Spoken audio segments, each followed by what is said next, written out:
नमस्ते एंड जय श्री कृष्ण फ्रेंड्स, कैसे हो आप सब। आई होप कि आप सब बढ़िया होंगे, स्वस्थ होंगे और मस्त भी होंगे। तो आज का वीडियो ना कल का जहाँ से एंड हुआ बिल्कुल वहीं से स्टार्ट हो रहा है। जैसे कि आप लोगों को पता है कि कल का थोड़ा सा लंबा हो जाता था वीडियो। सुबह नहीं, मैंने 5 से 8 का दिखाया था आप लोगों को। अब 8 बजे से 11 बजे तक घर के सारे काम फिनिश करके मैं किस तरह से सब कुछ मैनेज करती हूँ, बस वही दिखाने का ट्राई किया है। तो लग गई हूँ अब डस्टिंग में।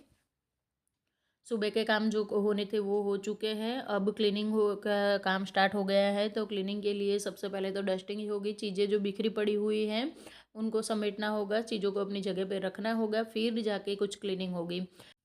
तो शुरुआत हो रही है किचन से। किचन का जो सर्विस टेबल होता है वहीं से जो हमारे प्लेटफॉर्म के पीछे हम लोग बनवा के रखते हैं, मैंने इस तरह से लकड़ी का बनवाया हुआ है। जो पुराने व्यूअर है उन्होंने तो काफ़ी बार देखा है, जो नए जुड़े हैं उनसे बात कर लेते हैं।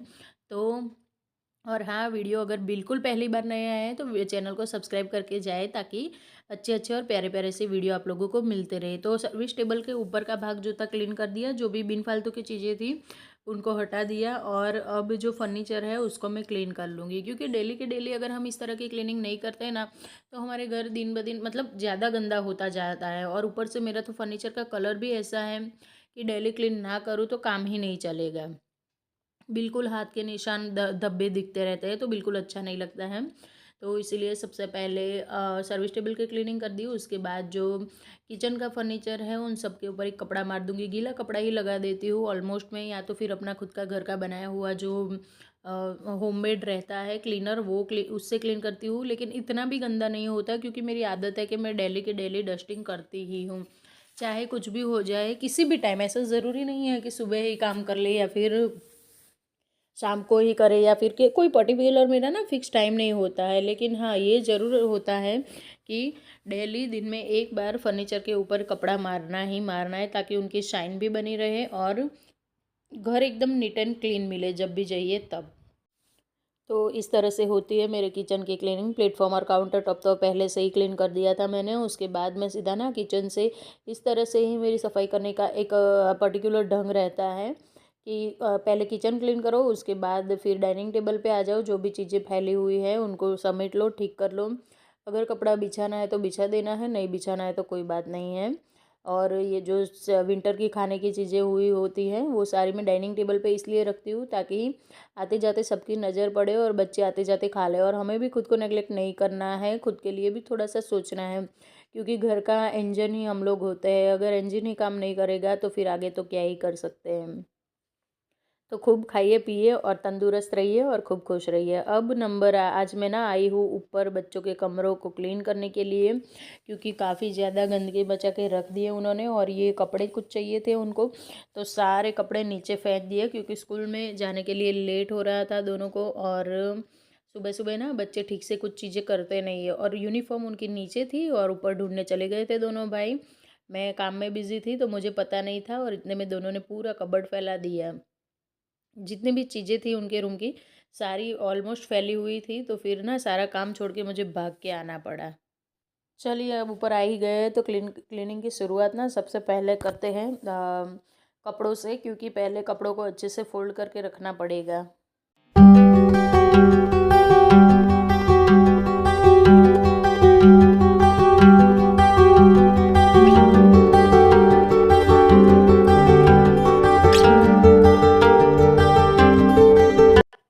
अब जब तक कपड़े फोल्ड नहीं होंगे, क्लीन नहीं होंगे, तब तक रूम क्लीन नहीं हो पाएगा। तो बस रेडी है मेरा वार्डरोब, आप देख सकते हो। मेरा नहीं, सॉरी, बच्चों का। तो मैंने रेडी करके अच्छे से क्लीन करके सारा कुछ समेट लिया। थे कपड़े थोड़े से ही, लेकिन कैसे लग रहे थे, बिना एकदम मैसी से अच्छा नहीं लगते। आधे कपड़े दोनों के नीचे रहते हैं, तो एक सेक्शन दिया हुआ है मैंने उनको। जो ज़्यादा यूज़ में नहीं आते वही कपड़े मैं ऊपर रखती हूँ। अब यहाँ पे बीच में कुछ अटक रहा था अच्छे से ना, ये दरवाज़ा बंद ही नहीं हो रहा था। जैसे तैसे करके मैंने ट्राई तो किया, देख रही हूँ कि क्या अटक रहा है क्या अटक रहा है, तो दिखाई नहीं दे रहा है। और फिर बंद करती हूँ तो बीच में कुछ ना कुछ आ जाता था, अच्छे से ना दरवाज़ा बंद ही नहीं होता था। पता नहीं क्या हो गया था। फिर जैसे तैसे करके बंद कर दिया। और फिर ना अंशु जो है वो पहले क्रिकेट में जाता था, मेरा जो बड़ा वाला बेटा है वो। तो उसकी क्रिकेट की किट भी पता नहीं क्यों उन्होंने नीचे उतार के रखी हुई है, शायद खेलने के लिए कुछ निकाला होगा।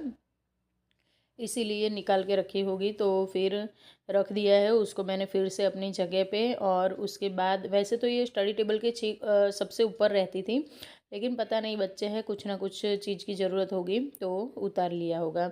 उसको रख दिया है। उसके बाद अब इनका जो स्टडी टेबल है उसका नंबर आ जाता है। तो स्टडी टेबल तो काफ़ी ज़्यादा फैला के रखते हैं। ये बोर्ड है जो कभी कभी यूज़ करते हैं, लेकिन ऐसे यूज़ करते हैं ना।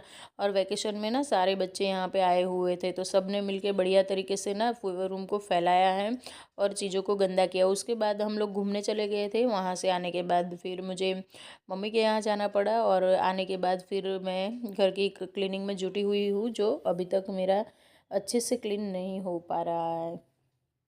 कोई नहीं, ट्राई करते हैं। अब ये लास्ट वाला पार्ट है। ऊपर के 2 रूम ही मुझे क्लीन करने हैं।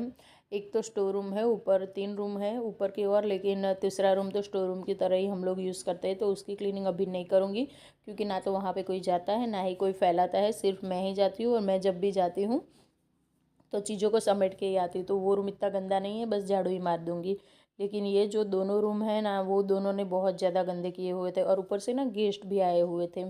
तो गेस्ट आके उनका वो लोग ऊपर सोए थे दोनों कमरों में, तो और भी ज़्यादा गंदा कर दिया था। इस वजह से मुझे जल्दी जल्दी आना पड़ा है ऊपर क्लीन करने के लिए।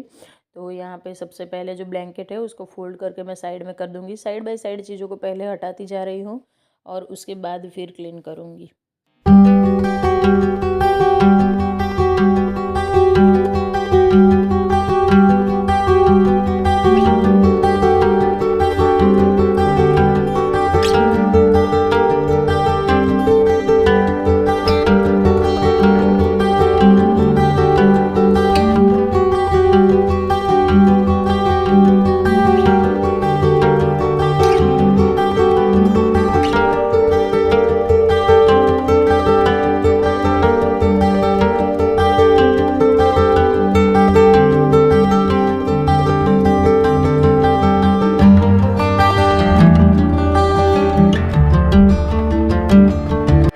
और ये वाला बेड ना बहुत ज़्यादा बड़ा है, और ऊपर से दीवार के पास में एकदम बना हुआ है। तो ये एक बड़ी मिस्टेक हो गई है हमसे बनवाने के टाइम पे, कि एकदम दीवार को टच करके बनवाया हुआ है, और इस तरह से बनवाया कि वो कभी भी हट नहीं सकता है अपनी जगह से, मैं हिला नहीं सकती हूँ।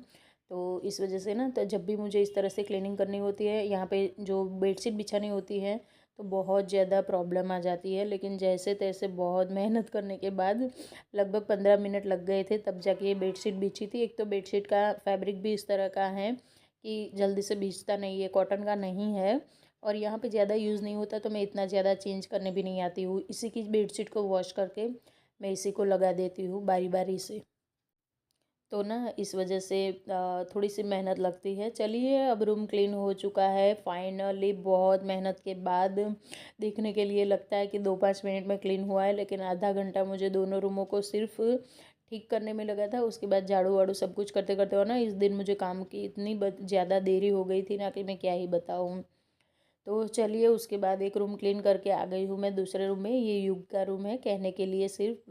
वैसे युग कभी यूज़ नहीं करता है, अकेले तो वो कभी भी नहीं आता इस वाले रूम में। ये वाला रूम ना कोई नहीं यूज़ करता, सिर्फ कोई गेस्ट आते हैं और उनको यूज़ करना होता है, तभी ये रूम यूज़ होता है। और इसीलिए ना इस रूम में हमने कोई भी तरह का फर्नीचर नहीं बनवाया है। ये जो बेड आप देख रहे हो ना, ये बेड मेरा पहले से था पुराना। जब हम पुराने घर में रहते थे, वहाँ पे कोई फर्नीचर नहीं था। पुराना घर यानी कि हम लोग पुलिस क्वार्टर्स में ही रहते थे, सरकारी घर में। तो वहाँ पे सिर्फ ये वाला एक बेड ही था। और यहाँ पे एक और मैं आप लोगों को तिजोरी दिखाती हूँ, जो गोदरेज वाली आती है लोहे की, वो थी। तो ये दोनों चीज़ें ना संभाल के यहीं पे हमने हमारी पुरानी रखी हुई है। और इस रूम को इसीलिए हमने खाली रखा था कि जब युग बड़ा होगा तब उसको जैसा पसंद आएगा वैसा फर्नीचर बनवाएगी, बच्चों की पसंद से। तो ये सोच के खाली रखा है। आगे देखते हैं क्या क्या होता है। अब यहाँ पे भी मैं ना, ये वाला रूम ज़्यादा गंदा नहीं था, लेकिन हाँ चीज़ें बहुत ज़्यादा मैसी सी थी, फैली हुई सी थी। तो वो सब चीज़ों को मैंने ठिकाने लगा दिया। उसके बाद बेड को ठीक कर दिया। अगर बेड ठीक रहता है ना, तो ऐसा लगता है कि हाँ पूरा रूम क्लीन ही है। लेकिन अगर बेड गंदा होता है ना, तो ऐसा लगता है कि पूरा घर गंदा पड़ा हुआ है। तो सबसे पहले बेड्स को ही मैंने ठीक किया, उसके बाद चीज़ों को अरेंज किया। और ये देखिए, जो फैला के रखा था ना मैंने, एक सोफ़ा भी यहाँ पे रहता है। ये भी हमारा पुराना सोफ़ा है। इसको ना हमने सारे रूमों में एक एक करके रखा हुआ है, क्योंकि आगे कुछ प्लान है हमारे, इसलिए। वो भी आप लोगों के साथ ज़रूर शेयर करूँगी कि क्या प्लान्स है और किस लिए ये रखा हुआ है यहाँ पे। तो जो भी चीज़ें हैं वो सारी अलमीरा में मैं ज़रूरत की नहीं है वो रख दूँगी। यहाँ पे सिर्फ इसमें मेरी साड़ियाँ ही रहती हैं और कुछ ऐसी ड्रेसेस जो ओकेजनली पहनी जाती है, सिर्फ मेरा ही सामान रहता है। नाम का ही है युग का रूम ये। सामान बहुत सारा मेरा रखा हुआ है यहाँ पे। और अब लगा दूंगी झाड़ू फटाफट से, ताकि मैं फिर से ना आगे जो क्लीनिंग करनी है वो कर पाऊँ। और नीचे की ओर ना मेरी सारी क्लीनिंग अभी बाकी पड़ी हुई है। तो तीनों रूमों में से झाड़ू लगा लिया, मंदिर के आगे क्लीनिंग कर ली थी, उसके बाद फिर नंबर आ जाता है सीढ़ियों का। और कुछ इस तरह से दिखता है घर ऊपर से। कैसा लगा आप लोगों को ज़रूर बताना। वैसे आप लोग ज़्यादा पसंद करते हो मुझे पता है, काफ़ी सारे कमेंट्स आते हैं। तो अब मैं ना सीढ़ियों से सारा कचरा, आप देखिए कितना कचरा निकला है तीनों रूमों में से, बाप रे बाप। और वैसे तो 2 ही रूम का है, तीसरे रूम में तो कुछ भी कचरा नहीं था, ना ही मंदिर के आगे। ये सारा ना दोनों बेडरूम का ही कचरा है। बच्चे ना इस तरह से फैलाते, बाप रे कितना भी समझा लो आप उन लोगों को, लेकिन उनको करनी तो वही है जो अपने मन की है। तो यहाँ से फटाफट से ना मैं लास्ट में झाड़ू लगाने के बाद फिर नीचे पूरे घर में झाड़ू लगा लूँगी। और उसके बाद जाऊँगी बेडरूम में, जो नीचे वाला सबसे ज़्यादा हमारा बेडरूम यूज़ होता है वहाँ पे। हम लोग है 4 कमरे भी है, 4 घर में बेडरूम, 4 बेडरूम है, लेकिन यूज़ सिर्फ एक ही बेडरूम होता है हमारा। सबसे ज़्यादा लोड ना नीचे जो बेडरूम है ये वाला, इसके ऊपर है। तो यहाँ पे आज मुझे फिर से बेडशीट चेंज करनी थी, क्योंकि ये रूम बहुत ज़्यादा गंदा होता है। सबसे ज़्यादा बेडशीट हर तीसरे दिन मेरे यही रूम में ही चेंज होती है।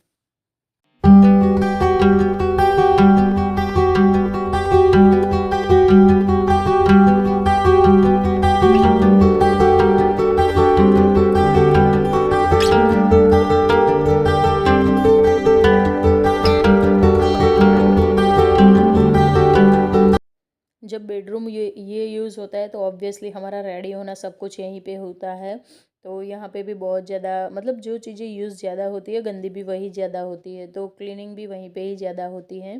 तो ऊपर तो कभी कभार ही जाना होता है, महीने में 2-3 बार ही जाती हूँ, लेकिन यहाँ पे तो डेली के डेली इस तरह से ना क्लीनिंग करनी पड़ती है, क्योंकि सारी चीज़ें ना यहीं पे है, जो बोलो वो सब कुछ हमारा यहीं पर है इसी वाले रूम में। और ना आज मैंने हेयर वॉश किए तो इस वजह से बालों को खुला रखा था, लेकिन काम करते करते इतना ज़्यादा मैं मतलब परेशान हो गई थी। इतने छोटे से बाल है फिर भी कि क्या ही बताऊँ, तो इसीलिए मैंने ऊपर की ओर बालों को बांध लिया और फिर काम पे लग गई हूँ। और इतना काम करते करते ना मेरे 10 बज गए थे।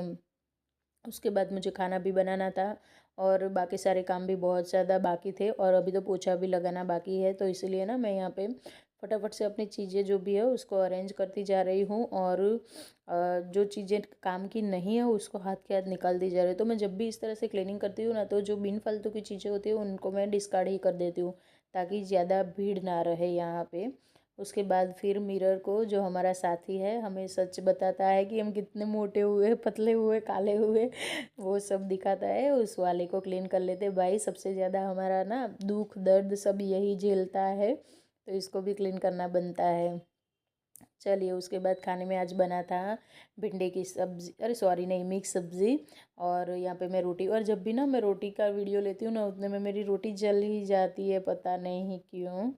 तो फ्रेंड्स, उसके बाद रात को बनाई थी मैंने इडली सांभर। तो ये था आज का वीडियो, आप लोगों को कैसा लगा ज़रूर बताना। यहाँ पे कुछ बन गई है, कुछ बन रही है, और सांभर तो मैंने पहले से ही रेडी कर दिया था। तो कैसा लगा आज का वीडियो, आशा करती हूँ कि आपको अच्छा लगा होगा, और अच्छा लगा है तो प्लीज़ प्लीज़ प्लीज़ चैनल को सब्सक्राइब करें, वीडियोज़ को लाइक एंड शेयर करें। मिलती हूँ एक नए वीडियो में, तब तक के लिए राधे राधे फ्रेंड्स।